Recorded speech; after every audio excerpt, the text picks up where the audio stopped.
For example हम ये उठाएंगे, पहले आपको पहचानना पड़ेगा कि ये लंग है, ठीक है।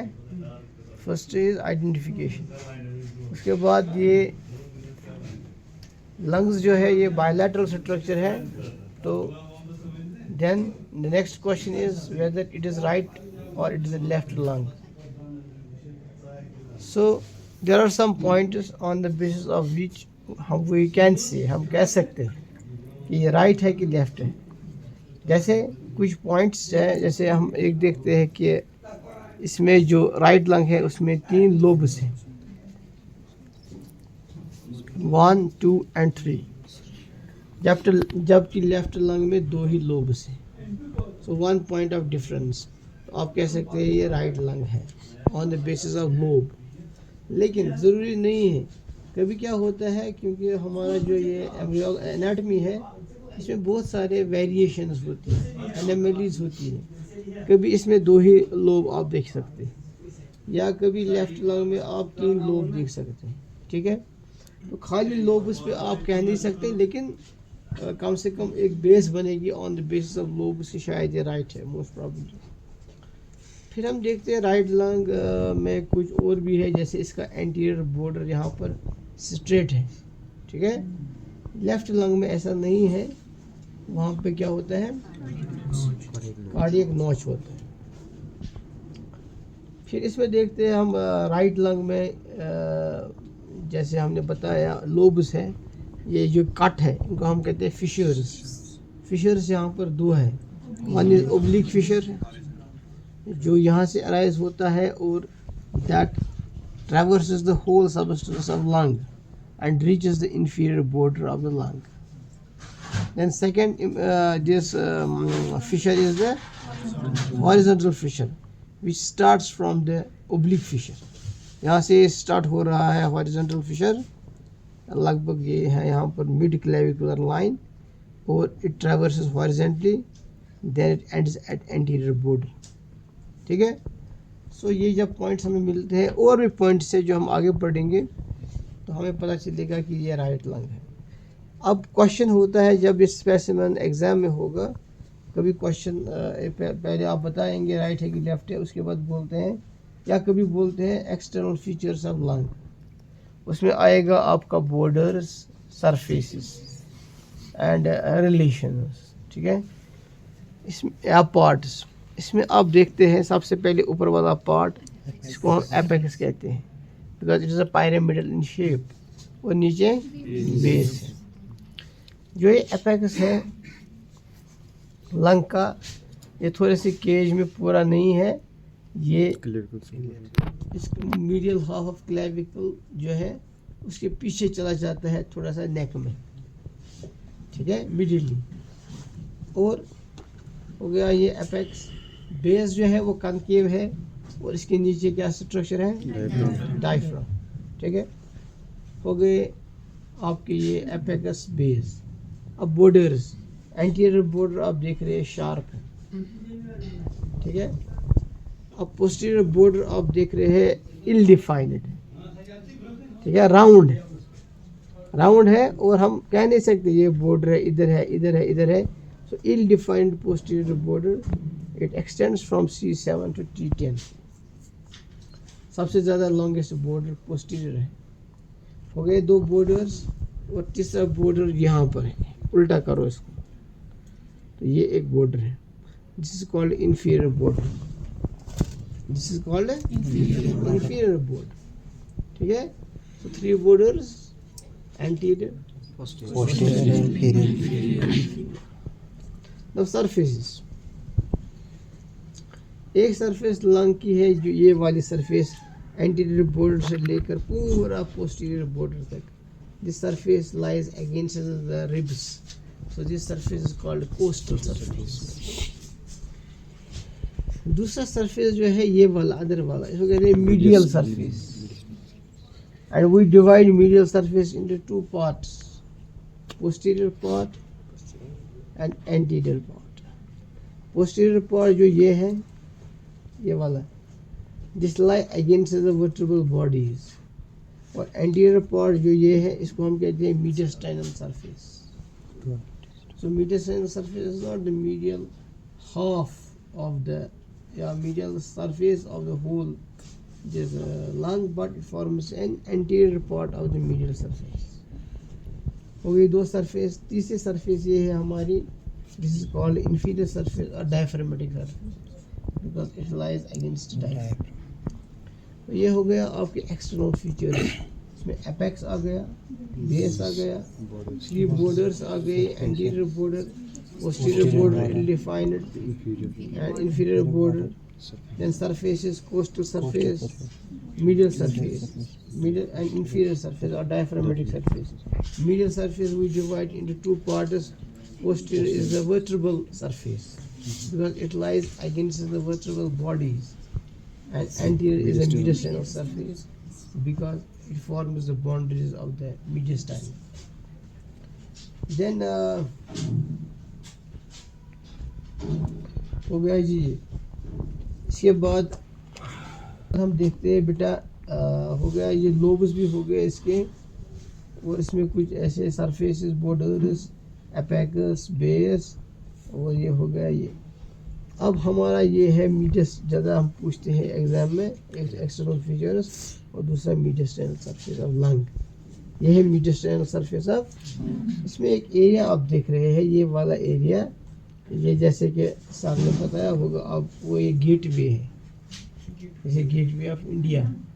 ठीक है, कहाँ है गेट वे, किस स्टेट में है? नहीं, वो हो गया इंडियन गेट. क्या इंडियन गेट कहते हैं उसको? India gate. Gateway of India किधर है? मुंबई में. दो अलग अलग चीज़ है. एक हो गया इंडियन, ये क्या बताया आपने? इंडियन गेट, वो दिल्ली में है. दूसरा है गेट ऑफ इंडिया, अलग अलग. ठीक है, ऐसे ही गेटवे है. गेटवे मीन्स स्ट्रक्चर्स जो लंग में चले जाएंगे वो यहीं से जाएंगे, कुछ स्ट्रक्चर्स लंग से बाहर आएंगे तो वो यहीं से आएंगे. इस एरिया को हम कहते हैं हाइलम. क्या स्ट्रक्चर्स अंदर जाएंगे लंग में? एक आपको पता है इसका काम है एक्सचेंज ऑफ गैस. तो कोई पाइप है गैस लाने की, कोई ट्रैकिया, ब्रोंकाई, और तो ब्रोक के चले जाते हैं, यहाँ से ऑक्सीजन लाते हैं, वहाँ से कार्बन डाइऑक्साइड ले जाते हैं थ्रू ब्लड. तो उसके बाद हम देखते हैं कि अब वेसल्स है कोई, इसमें होती है pulmonary arteries as well as pulmonary veins. ये स्ट्रक्चर्स लंग के अंदर जाते हैं, कुछ स्ट्रक्चर्स लंग के बाहर निकलते हैं, जैसे वेन्स बाहर निकलेंगे, वेरी गुड, लिम्फेटिक. ठीक है, उनको बाहर निकलना है and they drain into bronchomediastinal lymph nodes. ठीक है भाई. अब यहाँ पर एक सीक्वेंस दिया गया है राइट में और लेफ्ट में. तो ये भी एक डिफरेंस पॉइंट है राइट में और लेफ्ट में. यहाँ पर आपको याद रखना पड़ेगा, एक डायग्राम दिया गया है आपको चुरेसिया में, इसमें आपको प्रैक्टिस करना पड़ेगा. ये आ सकता है क्वेश्चन, बड़ा इसमें ये चांसेस है कि इसमें या तो आएगा कि ड्रा करना पड़ता है. ये डायग्रामेटिक क्वेश्चन है, जैसे हमने डाला था अभी क्वेश्चन आपको, draw the sulcus and gyrus of cerebrum. वो मुझे नहीं लगता किसी ने किया होगा है. तो जो हम पढ़ाते हैं इसमें कुछ ना कुछ बैकग्राउंड होता है, ये कभी आ सकता है. वैसे ही यहाँ पर आपको आ सकता है draw the hilum of the right lung and left lung, खाली हाइलम, या draw the mediastinal surface of the right. खाली डायग्राम बनाएंगे, लेबल करना है. तो जब आप इसको ड्रा करने जाएंगे, इसमें आपको रिलेशन या प्रैक्टिकल पार्ट में रिलेशन याद रखना है. ऊपर से लेकर नीचे क्या है, आगे से लेकर पीछे क्या है. ऊपर से लेकर नीचे होता है, जैसे हमने इंटरकोस्टल नर्व साथ में पढ़ाया होगा आपको, वो कोस्टल ग्रूव में जाता है. तो वहाँ पर क्या रिलेशन है ऊपर से नीचे, ये एंड वैन. यहाँ पर भी है VAB, वैब. पहले वेन, उसके बाद आर्टरी, उसके बाद ब्रोंकस. ठीक है, लेकिन ये रिलेशन कहाँ से कहाँ तक है? ये है front to back. Front to back. तो फ्रंट में जो भी आपको ये ओपनिंग्स मिलेगी, कोलैप्स्ड ओपनिंग्स, ये वेन की होती है, ये वेन की, पल्मोनरी वेन। उसके बाद बीच वाला ओपनिंग जो मिलेगा वो आर्टरी का होगा। और सबसे पीछे वाला जो है ये आप देख सकते हैं, फील कर सकते हैं, ठीक है। ये है ना, ये क्या है, ये क्या है, फॉर्मलिन। ये किसमें ये कैसे बाहर निकला, ब्रोंकस में होता है, ठीक है। तो ब्रोंकस, क्योंकि ब्रोंकस कोलैप्स नहीं होता है, क्यों, इसमें हाइलिन कार्टिलेज है, इसको वो ओपन रखता है, पेटेंट, ठीक है। तो यहाँ पर ब्रोंकस जो है वो आप सीधे फील कर सकते हैं finger with help of your digits कि it's an consistency is firm, so it should be bronchus, not the blood vessel. तो आपको ब्रोंकस यहाँ पर भी लगेगा, यहाँ दो जगह लगेगा, इधर भी उधर भी। यानी कि इसका ब्रोंकस जो है वो डिवाइड होता है दो हिस्सों में। One is called app arterial bronchus, EPARTERIAL, app arterial means above. दूसरा हो गया हिप आर्टीरियल ब्रोंकस, ठीक है। इसमें अब क्या है रिलेशन, ऊपर से लेकर नीचे तक, पहले एप आर्टीरियल ब्रोंकस, उसके बाद पल्मोनरी आर्टरी सुपीरियर, उसके बाद हिप आर्टीरियल ब्रोंकस, उसके बाद pulmonary vein. This is the relation of the structures from above downwards, but from front back it is VAB, पहले पल्मोनरी वेन, उसके बाद आर्टरी, उसके बाद ब्रोंकस। तो अब अगर लेफ्ट लंग लेंगे हम, suppose this is the left lung, इसमें भी यही रिलेशन है, आगे से लेकर पीछे तक वैब। पहले जो है ये वेन होगी, ठीक है, वेन होगी ये। तो वेन के बाद यहाँ पर आर्टरी है और ये ब्रोंकस है। ये आप डीप फील करोगे आपको फर्म मिलेगा, दैट मीन्स कार्टिलेज, ठीक है। और पानी जो है वो आता है इसी से, है ब्रोंकस से, ठीक है। और ये भी एक टेस्ट है जब क्या मसला एक और एडल्ट का मसला है। बच्चा जो है फॉर एग्जांपल वो 9th मंथ तक रहता है यूट्रस में, कभी क्या होता है 8th मंथ के बाद अचानक या 9th मंथ में ही डिलीवरी हो जाती है बच्चे की, लेकिन ड्यूरिंग डिलीवरी वो मर जाता है बिकॉज ऑफ सम रीजंस, ठीक है। अगर खासकर बेटी होगी, जुल्म। तो फॉर एग्जांपल इसके जो रिलेटिव्स है वो एलिगेशन लगाएंगे वो इसको मारा गया, ठीक है। तो एक टेस्ट है दैट इज ये, जैसे इसने बताया फ्लोटेशन टेस्ट, फ्लोटेशन टेस्ट। जो हमारा एडल्ट लंग है इसके अंदर पानी घुसा है, जाओ जाओ बाकी जाओ।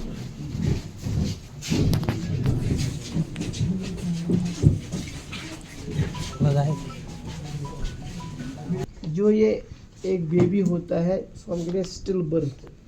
क्या स्टिल बर्थ? जब 7 महीने हो जाते हैं यूजुअली हम कहते हैं कभी प्रीमैच्योर डिलीवरी होती है।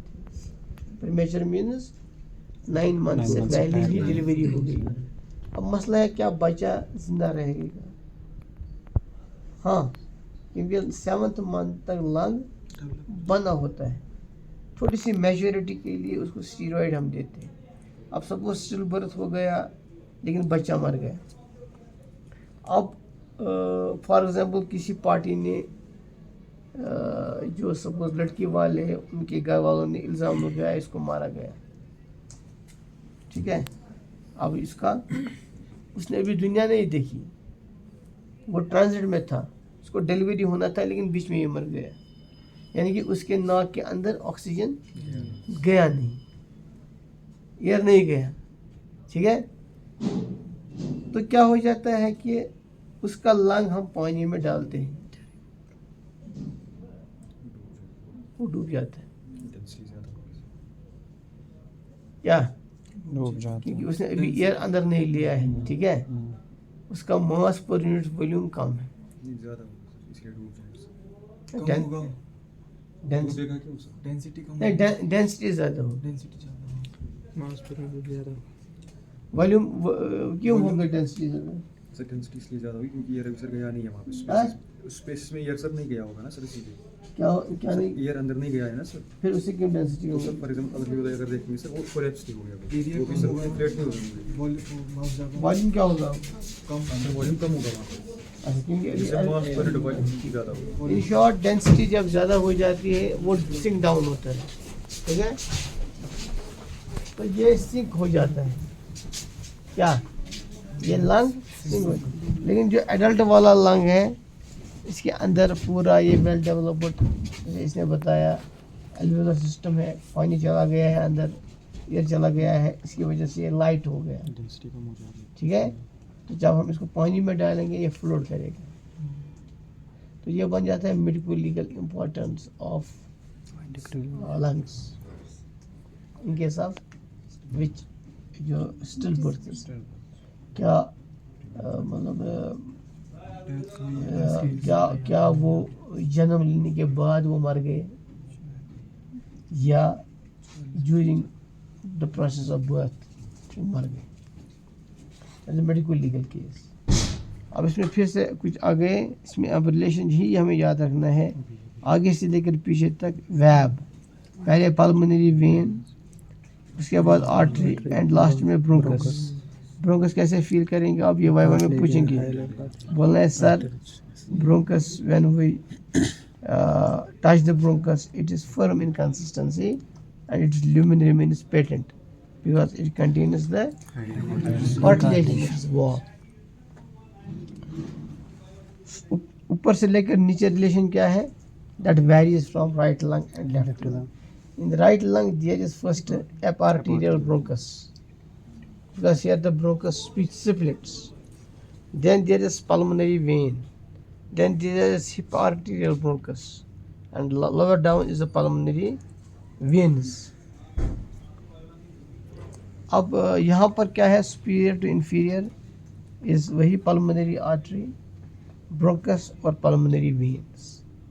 तो ये डायग्राम दिया गया है चौरस्ते पे, मिडिस्टल रिलेशन भी, हाइलम पे भी, तो यही आपको याद रखना पड़ेगा और प्रैक्टिस करनी पड़ेगी, और ये क्वेश्चन बार बार आता है, क्या mediastinal relations of the lung या short note on the root of the lung, और how can we differentiate right lung from left lung, ठीक है।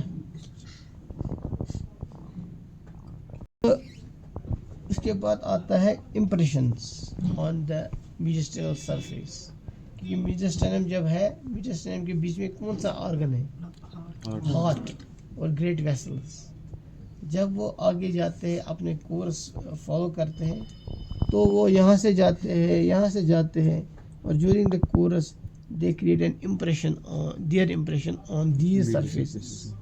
अगर पहले हम राइट लंग लेंगे, हम देखते हैं यहाँ पर इनके बीच में यहाँ पर हार्ट होता है, क्या होता है, यहाँ पर हार्ट होता है, तो हार्ट के कुछ चैम्बर्स है, जैसे यहाँ पर राइट एट्रियम का चैम्बर है वो इस सरफेस के साथ रिलेटेड है,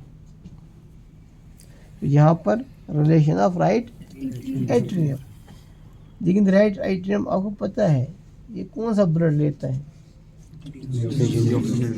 वेनस ब्लड, ठीक है, कहाँ से लेता है, स्पिरल वेना केवा, तो उसका इम्प्रेशन यहाँ पे होगा, और स्पिरल वेना केवा कैसा बनता है, how superior vena cava is formed,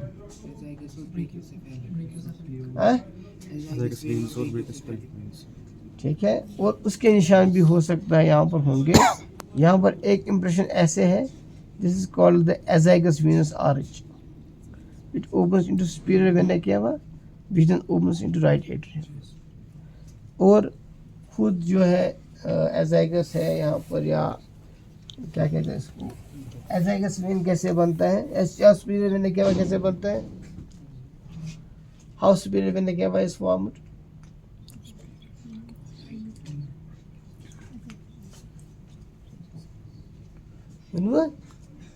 veins,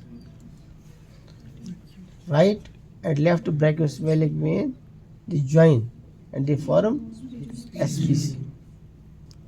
Brachiocephalic vein brings the blood from brachium, arm, through subclavian, and cephalic is from head. That brings the venous blood through IJV, internal jugular vein. Then these two veins unite. They form brachiocephalic, right and left. Left will be longer than the right. Then they cross across the midline and join with the right brachiocephalic vein to form SVC. Then when SVC descends, it receives the opening, it receives the tributary azygous vein. Then finally it pierces the pericardium and opens into the right atrium of the heart. तो यहाँ पर in short right atrium का impression होगा, यहाँ पर azygos venous arch, यहाँ पर superior vena cava, यहाँ पर ये जो है एपेक्स जो है ऐसे, यहाँ पर फर्स्ट रिब का इम्प्रेशन और यहाँ पर सबक्लेवियन वेसल्स. ठीक है. अब ये जो लंग है ये इसके बाहर कौन सा मेम्ब्रेन है? प्लूरा. ठीक है. उसके दो लेयर्स है, वन इज इसके साथ चिपका हुआ है और दूसरा जो बाहर है पैराइटल प्लूरा बॉडी वॉल के साथ. लेकिन ये दोनों ऐसे मिल जाते हैं. ठीक है. एक स्पेस बन जाता है, that is called costomediastinal recess. Recess means reservoir. ठीक है. और जब लंग एक्सपैंड होता है ड्यूरिंग इंस्पिरेशन और एंटीरियर बॉर्डर चला जाता है इस रिसेस में, तो एंटीरियर बॉर्डर कहाँ चला जाएगा? इन कॉस्टोमीडियस्टाइनल रिसेस. ऐसे लोअर डाउन में ये आपका बॉर्डर एक और है इंफीरियर बॉर्डर, ये भी नीचे चला जाता है during inspiration. During inspiration lung expands, सारे डायमीटर बढ़ जाते हैं. Vertical, AP, transverse. वर्टिकल जब बढ़ गया तो हम देखते हैं ये वाला बॉर्डर जो है ये नीचे क्या है? डायफ्राम. ये लंग है, बीच में एक रिसेस है, कॉस्टो डायफ्रामेटिक रिसेस. तो ये इसी में चला जाता है, ये इसका इंफीरियर बॉर्डर.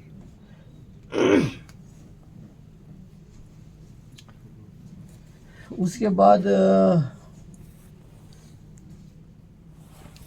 लोबस भी हो गया आपका, ये सेगमेंट भी हो गया.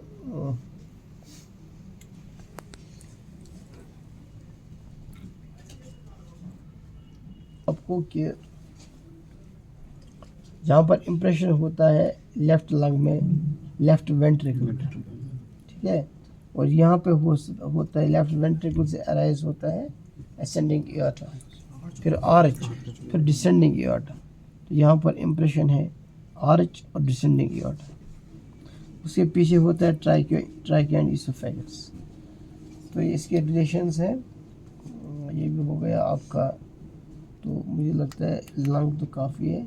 फिर लंग्स हम देखते हैं जो फ्रेश होते हैं, फ्रेश लंग्स बच्चों में होते हैं वो पर्पल कलर के होते हैं, लेकिन ये एडल्ट वाले होते हैं ये डार्क कलर के होते हैं, because they have inhaled the carbon particles for so many years, which has changed the color of the lungs from pink to the dark.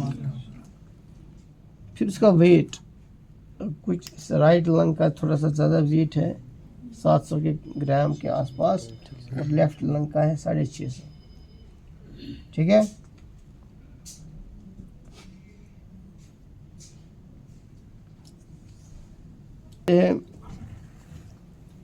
What is inflammation of lung called?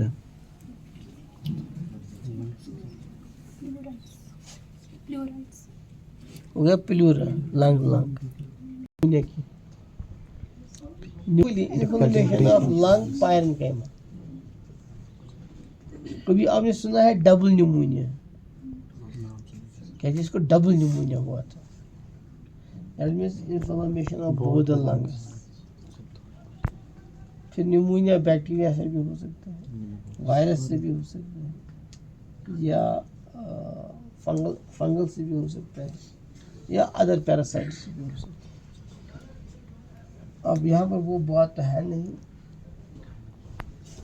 तो फिलहाल इसको मैं piers करूँगा living में. क्या pen होगा कि नहीं? अगर मैं इसको नीडल पियर्स करूँगा क्या इसको पेन होगा कि नहीं? नहीं होगा, क्यों? पेन सेंसिटिव नहीं होता, विस्टरल प्लूरा पेन सेंसिटिव नहीं होती, क्यों? नर्व सप्लाई नहीं है, हाँ? पेन डिजीज होगा। जैसे ये बताया डॉक्टर साहब ने, क्या नाम है आपका? बताया कि ये पेन इनसेंसिटिव है। हमें अगर लंग को कोई इंजेक्ट भी करेगा, कुछ इंजेक्शन भी करेगा, हमें पता नहीं चलेगा, because it is pain insensitive.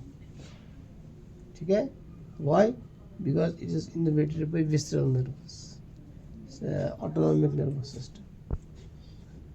तो फिर पेन कैसे होता है चेस्ट में?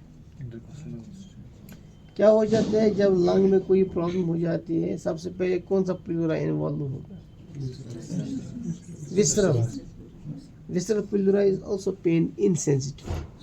वो भी आपको पता है? अंदर से डैमेज होता चला जा रहा है। अब आप इंस्पायर कर रहे हैं, एक्सपायर कर रहे हैं। जब आप कभी इंस्पिरेशन कर रहे हैं, स्पेशली डीप, अचानक से आपको यहाँ दर्द होने लगता है। ठीक है? तो क्या हो जाता है जब इंस्पिरेशन हम करते हैं, during the process of inspiration, तो ये जो है विस्टरल प्लूरा और ये पैराइटल प्लूरा, ये आपस में रब हो जाते हैं। क्या हो जाते हैं? फ्रिक्शन हो जाते हैं आपस में। तो अगर विस्टरल प्लूरा में इन्फेक्शन हुआ है, दैट इज कॉल्ड प्लूराइटिस, वो चला जाता है parietal, and parietal is pain. तो उस वक्त आपका पेन चेस्ट में पता चलेगा जब कौन इन्वॉल्व हुआ है? Parietal pleura. लेकिन जब लंग इन्वॉल्व हुआ उस वक्त नहीं पता चलेगा। विस्टरल प्लूरा इन्वॉल्व हुआ नहीं पता चला, लेकिन जब पैराइटल प्लूरा इन्वॉल्व हुआ तो अलर्ट हो गए। ठीक है? तो थोड़ा सा इस प्रोसेस जो है, इसमें हमें टाइम भी वेस्ट हो रहा है, अर्ली पता नहीं चलता है, चेस्ट पेन लेट पता चलता है। ये भी आपको याद रखना है।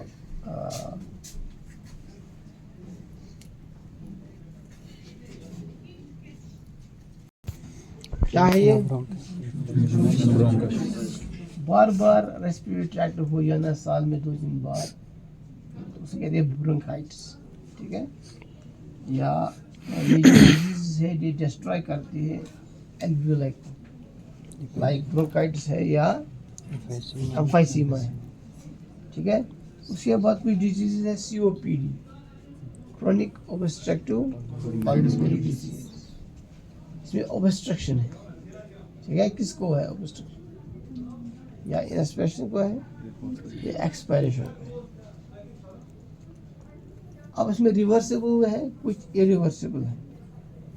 जैसे इरिवर्सिबल हमारा है एज़मा, अस्थमा या एज़मा। उसमें क्या होता है? Difficulty in breathing, why there is difficulty in breathing? Because of bronchospasm. Bronchus में जो मसल है उसको, ब्रोंक्यूल्स में वो स्पैज्म हो जाता है, कंस्ट्रक्ट हो जाता है। दैट्स व्हाई हमारे पास इनहेलर्स है जिनमें ब्रोंकोडायलेटर्स हैं, because relaxation of the smooth muscles of bronchiole, तो आपका जो ये पैसेज है वो ओपन रहता है। सो अस्थमा में घबराने वाली बात नहीं है। या लेकिन दूसरे जो डिजीज है जैसे ब्रोंकाइटिस है या और कौन है, एम्फाइसीमा, ये नॉन रिवर्सिबल COPD है या ब्रोंकाइटिस। इसमें फाइनली लंग डैमेज जाता है और फिर पल्मोनरी डिजीज हो जाती है, तो उसी से डेथ भी हो सकती है। तो ये भी आपको पता होना चाहिए। तो एक और डिजीज है लंग की,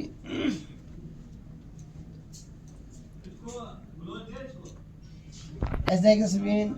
किस लंग में आपने देखा, राइट और लेफ्ट? राइट। कभी एज़ाइगस वेन जब यहाँ से चलती है, क्या एज़ाइगस वेन, जहाँ पर एक फिशर बन जाता है। ठीक है?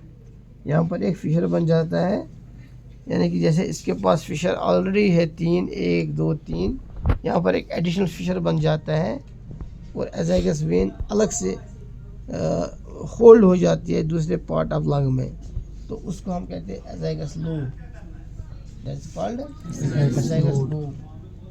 सो वो पूछते हैं कभी व्हाट इज एजाइगस लोब, क्या होगा ये, हो गया ये आपका। अब ये बोलेंगे भाई ये लंग पैरेन्काइमा किस चीज़ का बना है? लंग पैरेन्काइमा किस चीज़ का बना है? किस चीज़ का बना है? मेनली क्या है? Elastic tissue. Elastic tissue means जब इसको कंप्रेस करेंगे तो ये हो जाएगा, एक्सटर्नल फोर्स अप्लाई करेंगे ये कंप्रेस हो जाएगा, but when we release the force तो ये अपने पोजीशन पे वापस आता है। So this property is basically of elastic fibres. So lung has got a good amount of elastic fibres, ठीक है, we give us it this elastic character. इसके बाद एक और डिजीज है जिसको हम कहते हैं जिस प्लूरल इफ्यूजन। 2 प्लूरा है, उसके बीच में पानी एक्यूमुलेट हो गया, वो किसी भी वजह से हो सकता है, इन्फ्लेमेशन ऑफ प्लूरा या ट्यूबरकुलर इन्फेक्शन या कुछ और ट्रॉमा, तो फ्लूइड जमा होता है प्लूरल कैविटी में, उसको ड्रेन करना पड़ता है, उसको ड्रेन करना पड़ता है और फिर उसको केमिकल एनालिसिस के लिए देना पड़ता है, क्या है इन्फ्लेमेटरी है या नॉन इन्फ्लेमेटरी है, या कहीं कैंसर सेल्स तो मत है इसमें।